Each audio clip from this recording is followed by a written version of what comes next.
Hello everyone, আসসালামু আলাইকুম। সবাই কেমন আছেন? আমি আল্লাহর অশেষ রহমতে আমার ফ্যামিলি নিয়ে ভালো আছি। কাছে কিংবা দূরে, দেশ কিংবা দেশের বাহির থেকে যে যেখান থেকে আমার ভিডিওটা দেখছেন সবার জন্য দোয়া ও শুভকামনা। আমি আবারও আপনাদের মাঝে নতুন একটি ভিডিও নিয়ে হাজির হয়ে গেলাম। সময়ের পর সময় যাচ্ছে আর মনে হচ্ছে যে নিজের চাহিদা ইচ্ছাটাও পরিবর্তন হয়ে গিয়েছে। প্রত্যেকটা মানুষেরই বয়স ভেদে তার চাহিদাও পরিবর্তন ঘটে। আমার ক্ষেত্রেও তার কোনো ভিন্নতা নেই। যেমন আগে বিয়ের পর হোক বা বিয়ের আগে, বাচ্চা হওয়ার আগে নিজের ঈদের আগে একটা ইচ্ছে থাকতো যে শপিং করব। কত কেনাকাটার একটা খুশি লাগতো, মনে হতো।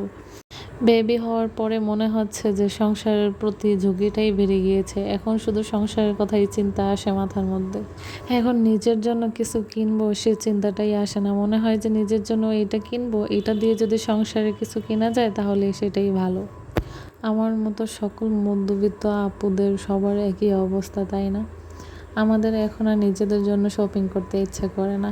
মনে হয় যে টাকা দিয়ে শপিং করবো এটা দিয়ে সংসারে কিছু কিনি। আজকে এই যে আপনাদের সাথে শপিংগুলো শেয়ার করছি, এগুলো আসলে আমাদের নিজের টাকা দিয়ে কেনা নয়, সবই ভাবু গিফট পেয়েছে। বিয়ের পরে তো বাবু হওয়ার আগে শ্বশুর বাড়িতে সবার কাছ থেকে আমি গিফট পেতাম। বাবুর বাবা তখন বলতো যে আগে আমি পেতাম, এখন তো সব গিফট তোমাকে দেওয়া হয়। আমার খালা শাশুড়ি, মামি শাশুড়ি, নানি শাশুড়ি সবাই আমাকে তখন বেশি বেশি গিফট করতো। এখন বেবি হয়েছে, এখন মনে হচ্ছে সেটা আবার এখন বাবুর দিকে চলে গেছে। এখন সবাই কিছু হলেই সে বাবুকে সব কিছু গিফট করে, এখন আমিও তার থেকে বঞ্চিত হচ্ছি। আসলে বাবুর শপিংটা যেহেতু বাবুর নানা নানি, দাদা দাদি, তারপর আরও অনেকেই দিয়ে থাকে, তো সেই ক্ষেত্রে আমরা বাবুর পিছনে শপিংয়ের ক্ষেত্রে তেমন কোনো টাকা ইনভেস্ট করি না। আমরা এর থেকে আরও তো বাবুর অনেক কিছু প্রয়োজন হয় যেগুলো কেউ দেয় না, প্রয়োজন বেশি, ওগুলোই আমরা কিনে থাকি। কারণ আমাদের তো মধ্যবিত্ত পরিবার, কোনো রকম টানাটানি করেই সংসার চলে। তো সেই ক্ষেত্রে যেগুলো বেশি অতি জরুরি আমরা সেগুলোই দিকে লক্ষ্য রাখি। কারণ দেখা গেছে বাবুর এই যে এখন যে শপিংগুলো ঈদের জন্য গিফট পেয়েছে, তো এইগুলো তো আর সবসময় পড়তে পারবে না, আবার 1 বছর পরে এগুলো ছোট হয়ে যাবে। তো সেই ক্ষেত্রে আর বেশিন্দা কোনো কিছু কিনতে চাচ্ছিলাম না। মাঝে মাঝে আমার শখ হয় যে আমার নিজের পছন্দে আমি কিছু একটা কিনে দেই, কিন্তু কি আর করা, যেহেতু সবাই দেয় কম বেশি, তো সেক্ষেত্রে নিজের শখ আহ্লাদটা না হয় নিজের কাছেই থাক, আর অন্যান্য যেই দিক থাকে ওগুলোই করার চেষ্টা করি। আর বাবুর বাবা বলেছে আমাকে টুকিটাকি কিছু শপিং করে দিবে, তো আমি বলছি থাক, এখন আমার এদের জন্য এখন লাগবে না আপাতত। তো একটা টেলারিং মেশিন কেনার খুব ইচ্ছে ছিল, তো সে বলছে আচ্ছা ঠিক আছে, ঈদ যাক, যেহেতু ঈদের বাজার এখন খুব ভিড়, তো এখন ঈদের পরে আইসে তারপরে তোমাকে কিনে দেবো। তো আমি ভাবলাম যে আচ্ছা ঠিক আছে, তাহলে এটাই আমার ঈদের মার্কেট, যেহেতু আমার এখন কিছু প্রয়োজন নাই, ওইটাই আমার খুব দরকার।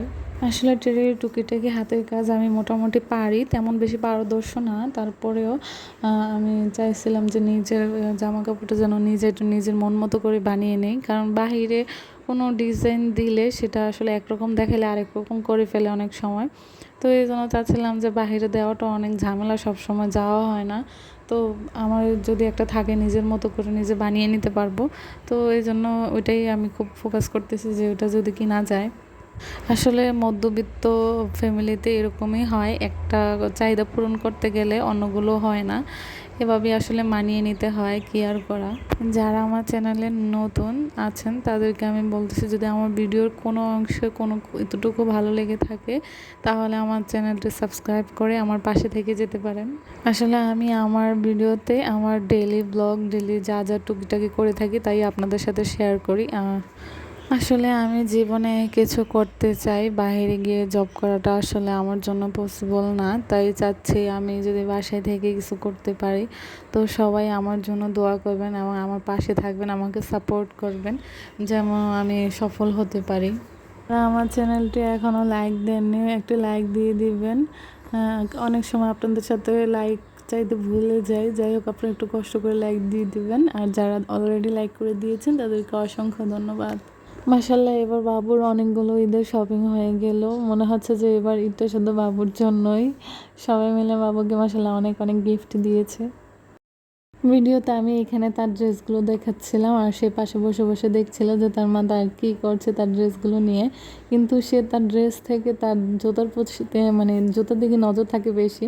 সে যে কোনো জুতো দেখলে সেগুলো পরার জন্য পাগল হয়ে যায়। সে তার অনেকগুলো জুতো, তারপরেও সে তার মানে মা বাবা সেগুলো জুতোগুলো তাকে পরতে হবে। তো এই জন্য সে জুতাগুলো নিয়ে নিচ্ছিল আমি দেখানোর সময়। তো এই পর্যন্তই আজকে আমার ভিডিওটি ছিল। সবাই কেমন লাগছে আশা করি কমেন্টে জানাবেন, এবং আপনাদের মাঝে আমি আরও একটা নতুন ভিডিও নিয়ে হাজির হয়ে যাব। ততক্ষণে সবাই ভালো থাকবেন, আমাদের জন্য দোয়া করবেন। আল্লাহ হাফিজ, আসসালামু আলাইকুম।